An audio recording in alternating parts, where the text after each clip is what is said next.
My mom's voice echoed behind the walls, and something inside me broke. I was standing just outside the kitchen. Even if I dropped the lemonades I was holding, no one would notice. It felt like my heart had forgotten how to beat. Nina is a good girl, emotional, but Laura is stronger. She's more suitable for David, my mom said so casually, as if it was her job to suggest the man I had loved for years to my sister instead of me. My eyes were fixed on the light seeping through the crack in the kitchen door. I couldn't see them, but I could hear every word clearly. My mom's voice was soft, yet sharp like a knife. You need to be realistic. Laura became a partner at a law firm. Nina is still trying to draw portraits. Which one of them can build a better future with you? Think about it. There was no sound from David. That was what hurt the most in that moment. He didn't say no. He didn't defend me. He didn't even laugh. He just stayed silent. I imagined him squeezing his drink, holding my mom's hand. My mom continued, "There's always been this spark between you and Laura. I've noticed it." I held my breath. Everything inside me turned cold in that moment. All I could think of was quietly walking away. I should have acted like I hadn't heard this conversation. Maybe everything would pass. But it didn't. At that party, I smiled. I joked with everyone, sat next to David, handed out the lemonades I was holding. But inside, I was shattered. No one noticed I was broken.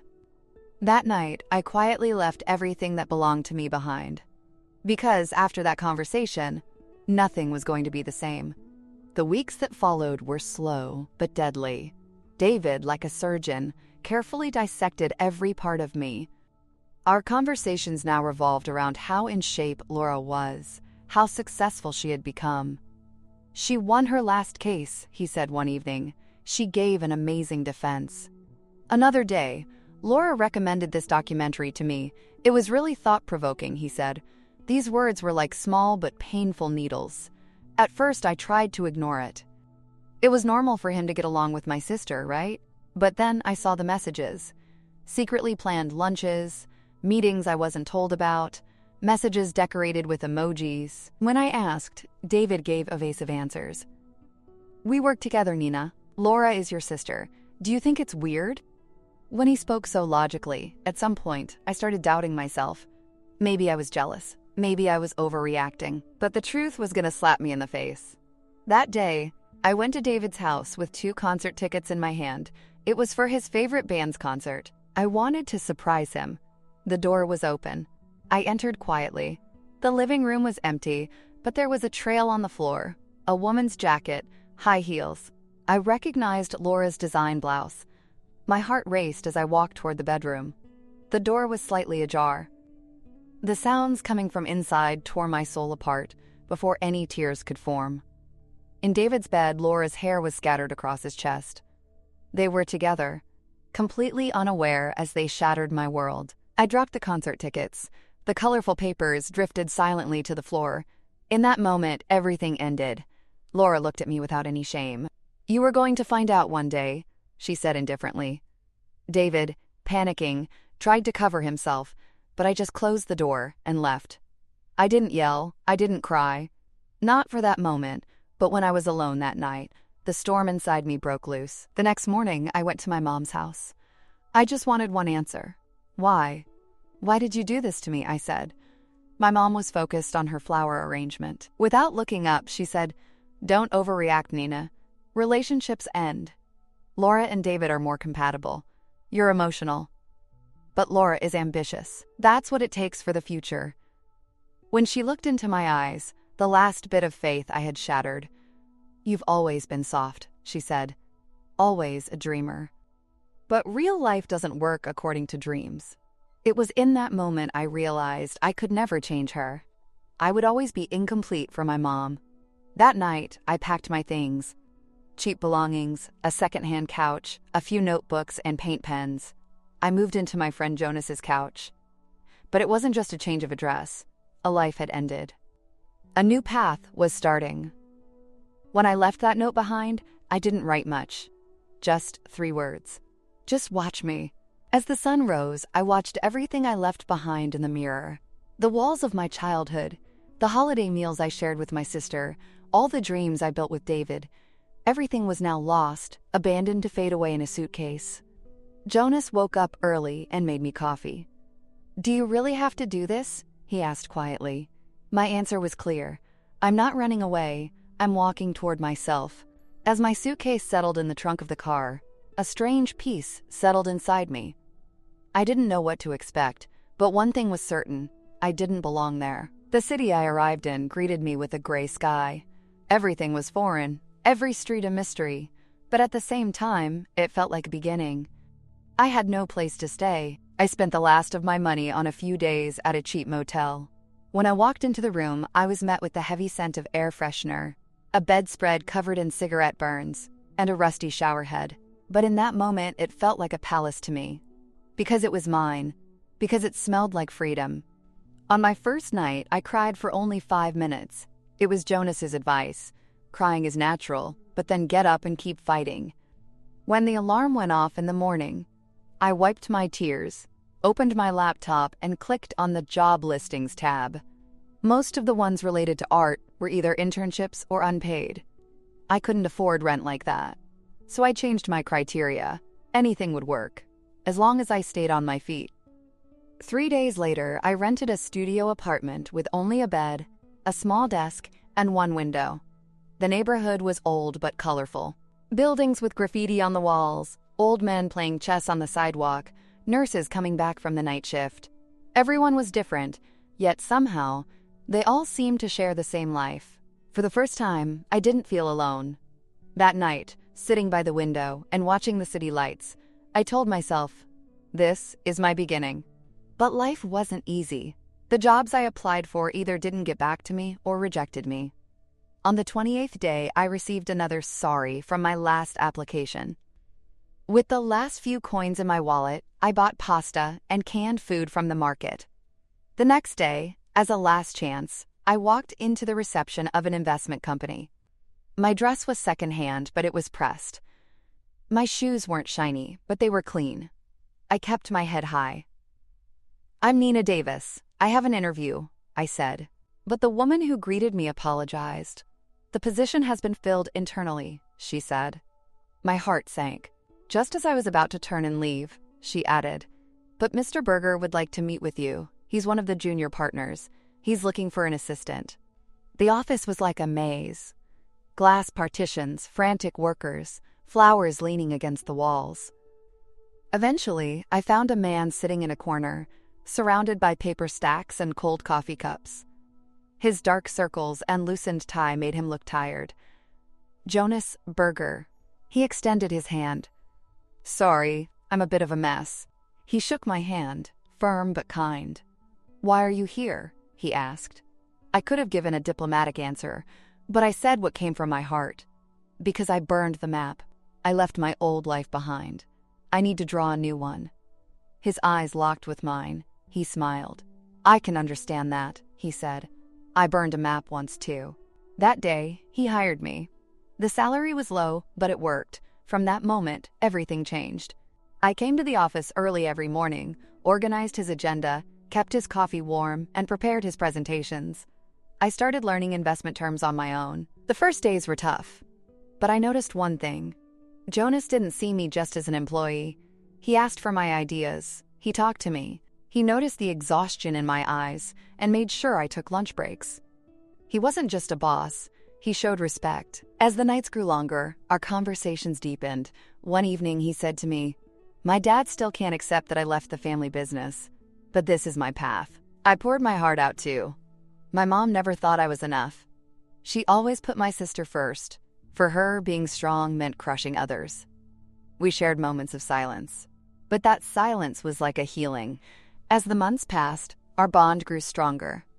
Our professional relationship turned into shared dreams. One evening, Jonas said to me, "I'm going to start my own company, but I want to do it with you. Not as an assistant, but as a partner." I was surprised. "I'm still learning the investment world," I said. "I'm not who you need." But he looked into my eyes with belief. "Your insight, your honesty, your work ethic. Those can't be measured by money." That night, as I walked home, for the first time, I felt a real light inside me. That light filled the void left by everything I had lost. Because for the first time, someone had chosen me just for who I am. The foundation of our new company was laid in Jonas's apartment. There wasn't a sign yet, no official office, no investors. But those nights, with 2 cups of coffee on the desk and ideas scribbled in notebooks, became some of the most productive times of my life. One corner of the living room was filled with presentation boards, while the other was packed with cardboard boxes. We were shaping the future, not on paper, but with belief. Jonas's vision was clear: a sustainable, ethical investment firm that opened doors for young entrepreneurs. "Instead of saving the big fish, we'll save the little ones who are drowning," he said one night. I was designing the systems, setting up the processes. I simplified the presentations and balanced the budgets. He was the dreamer. I was the doer. The best part was that working together came naturally to us. Neither of us stayed in the shadow of the other, and neither of us was left behind. There was a silent balance between us. When we looked at each other, we knew what the other was thinking. We solved mistakes together and celebrated successes together. Dinners became planning meetings, and weekend walks turned into potential client analyses. Work wasn't just a career anymore. It was a way of life. But emotions, too, quietly began to slip into our lives. First, it was accidental touches, then long glances, followed by moments when we could sit for hours without speaking. One night, we stayed late at the office. It was well past midnight, and snow was falling outside. Jonas looked out the window and said, "Working with you makes me breathe easier." I couldn't answer. Something stirred inside me. That night, he didn't let me take the subway home. As we walked in silence, he held my hand. The next morning, we acted like nothing had happened. We focused on work. But each day, my heart became more accustomed to his smile, and when I heard his voice, warmth filled me. A week later, we landed our first client for the company, a small green energy startup. Jonas made the presentation, and I handled all the details. When we got the approval, he turned to me and said, "We did this together." We hugged. In that moment, it wasn't just a victory, it was a surrender. To each other. A few months later, Jonas took me out to dinner. I was expecting a fancy restaurant, but he took me to a rundown yet cozy noodle shop he had visited as a child. "When I was starting my life from scratch, I came here for the first time," he said. Then, he pulled out an old notebook from his pocket. The pages were filled with mixed-up ideas. At the very beginning, there was one line: "I'll meet the person I'll build this dream with." He had found that person. That person is you, Nina. Not just in business, but in life. Will you be with me? The walls that had been built inside me for years came down with his words. The answer was clear. Yes, there was no ring, no grand proposal, but everything about it was meaningful. The next day, we moved in together. Our office was the living room, and our kitchen was the meeting room. But in our hearts, we had a big life. Our business was growing slowly but steadily. Our client portfolio expanded.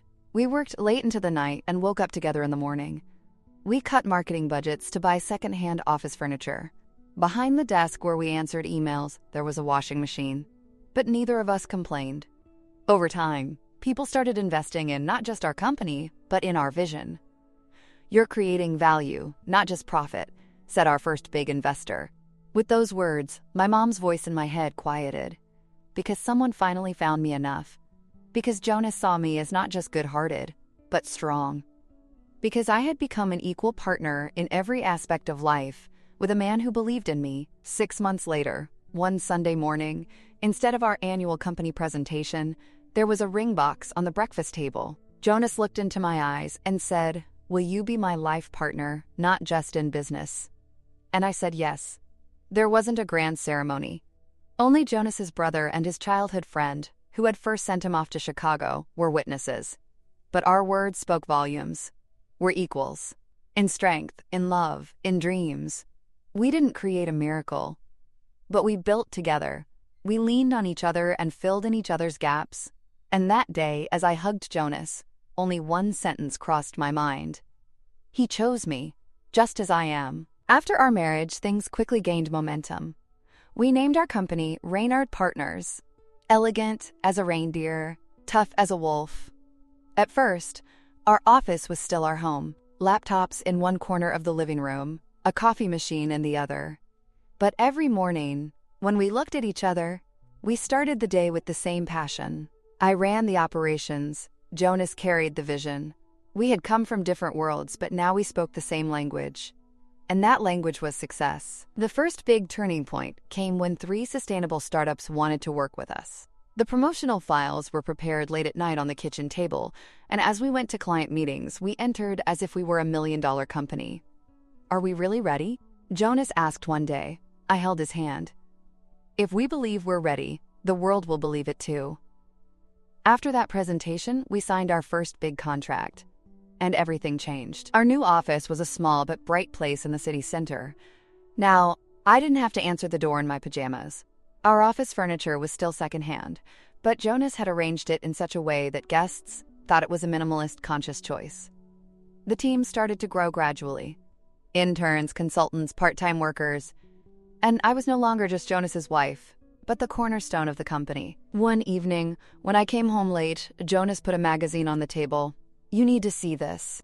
In the corner of the magazine was a small but familiar headline, "Davis and Amp, company shaken by poor growth strategy."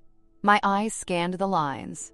Laura's law firm, the company she had co-founded with David a few years ago, had reached the brink of collapse after a major expansion plan. Investors pulled out, employees left. The last line said, David was now working at a lower position in another company. My throat went dry. For the first time in years, I saw my name in the same sentence as my past. Jonas, looking at me carefully, said, "A trace of your old life, but if you want, we can close this file." In that moment, I realized the greatest value he had given me, the right to choose. For him, nothing was more important than my peace of mind. But I didn't want to run from the past anymore, because I was strong enough to shield myself with my body from its shadow. "That company overlaps with our expansion plans," I said. "If it makes sense, why not? This is no longer personal, this is business." Jonas nodded in approval. "This is exactly why I love you," he said. "Because you're calm but compassionate." 2 weeks later, we acquired a mid-sized investment firm, which included Davis and Ampco. At that time, David was working there as a compliance manager. When we were planning the internal promotional event, Jonas turned to me. "We'll invite all the managers. Everyone should get to know this culture as we merge our brands." He paused. "David will be there. And probably Laura too." A wave of something passed through me. Old Nina couldn't have tolerated this idea. But now, without taking my eyes off Jonas, I replied, "Okay, let's add their names to the guest list." The preparations lasted for weeks. The gala invitation was prestigious, but eco-friendly. Elegant cards printed on recycled paper, an organic menu, a small but meaningful evening with local musicians performing. I checked every detail. I carefully chose every word. I added a personal note to the invitations. "Come see my life, because I'm not hiding anymore." When the day came, as I put on my dress, my heart didn't race. It wasn't excitement. It was clarity. The words I heard years ago, outside my mother's kitchen, were now just in the past. Tonight, however, was my stage. Beside me was my husband, looking at me with admiration. I squeezed his hand. "I don't have anything to show them," I said. "I just want to remind them of one truth. I'm here." The night of the gala arrived, and the hall was softly lit with yellow lights. Local flowers were in recycled glass vases. Small informational cards reflecting the sustainability principle were placed on the tables. The background music was chosen from classic jazz songs, a touch of nostalgia, but in a completely new era. Jonas and I stood at the entrance. We greeted each guest one by one. We smiled, shook hands, but my eyes were always on the door. And finally, they arrived. My mom wore a navy classic dress. She looked like the older version of the woman I saw in the kitchen mirror years ago, still with that calculating gaze. Beside her was Laura, elegant as ever, but with faint lines of tiredness under her eyes. David walked in, having gained a little weight, adjusting his tie uncomfortably. We made eye contact. And in that moment, I felt nothing. No anger, no sadness, just a sense of completion. My mom was the first to notice me. Her eyes scanned me. She looked at my dress, my jewelry, my hairstyle. She quickly put on her social mask and moved toward me as if she wanted to hug me. "Nina, you look beautiful," as if the past had never happened. I just smiled. "Welcome." Then I turned to Jonas. "This is my husband, Jonas Berger, the founding partner and CEO of the company." Jonas kindly extended his hand. "Nice to meet you." Laura paused slightly while shaking his hand. "I follow your investment writings," she said. Jonas nodded. "We built everything together with Nina. Without her operational structure, this system wouldn't survive." David's expression changed. He understood. The woman standing in front of him, although carrying the same features, was a completely different person now. She might not have a new name, but she belonged to a different world. Among the guests were people from the deputy mayor to civil society representatives, and everyone tried to chat with Jonas and me in some way. As my mom watched this from a distance, I went over to her. "It's nice to see you," I said. I gave her whatever she wanted to hear, but I had no grudges left inside. "I didn't know you would go this far," my mom said. "I never thought about it. Laura was always more ambitious." The surprise in her voice felt like a confession. "Yes," I said, not looking away from her. "But sometimes, the greatest power in life is to stay silent and carve your own path." Laura and David stayed in the back tables throughout the night. No one excluded them, but they didn't attract anyone's attention either. This was no longer their stage. In the story they once played the leading roles in, they were now just background characters. When Jonas went on stage to give his speech, there was a moment of silence. Then he took the microphone and began. "Tonight isn't just about our company. Tonight is a celebration of those who believe in the right values and the things they build together." He turned his gaze toward me. "This success came not just through strategy, but through belief. And my greatest luck is walking this path with Nina." Amidst the applause, my eyes welled up, but I didn't cry. Because those words hadn't left me in the past. They had pushed me forward. And in that moment, I was most curious about my mom's expression. She had lowered her head. Laura didn't even applaud. David was watching everything unfold with a fake smile. At the end of the night, my mom came up to me and placed her hand on my shoulder. "I guess I should be proud," she said. "Maybe I've always underestimated you." "No," I said softly. "You just never really knew me. The person you thought you knew wasn't me. But now, I know who I am." Laura didn't come near me at all. But as she left, she turned to Jonas. "You've chosen a good wife," she said. Jonas's reply was clear. "She chose me too, and that's the most important thing." On the way home that night, Jonas and I sat at the kitchen table and drank tea. The gala was over, but there was a whole new beginning inside me. Jonas asked, "How do you feel?" "I feel light now," I said. Because I realized the burden I've been carrying for years wasn't even mine to begin with. My past was still there. Laura was still Laura. My mom was still waiting for me to be someone else. But their words no longer had anything to do with who I was. They were the previous chapters of a story. I had already turned a new page. That day, a new chapter was beginning at the company. Our third office was opening, and a new marketing campaign was about to start. The team was growing. But after the striking encounters I had at the gala, I realized something else. I was no longer measuring myself by the size of the company. Success was no longer about how many investments we got. It was about how many lives we truly touched. Jonas and I went outside around noon. As we walked through the crowd, he turned to me and said, "Sometimes I forget how big what we've built together really is." I smiled.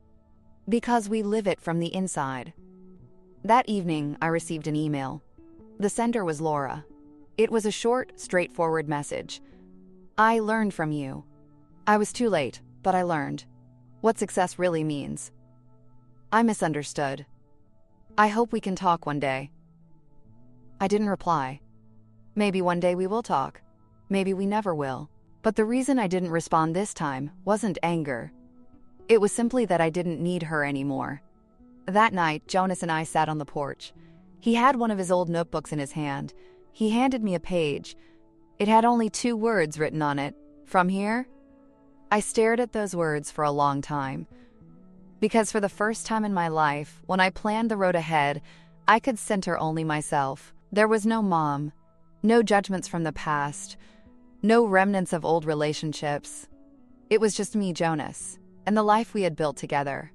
I added a sentence to the notebook. Less proof, more inspiration. Jonas nodded and smiled slightly. So, he said, more of us. And that night, a very deep part of me whispered, I don't need to prove anything anymore. Because the greatest success in this life is staying true to yourself and still walking to the top. If this story touched you too, don't forget to subscribe to the channel and like the video. Because in every story, there's someone who finds their voice somewhere. And maybe your comment will guide someone else.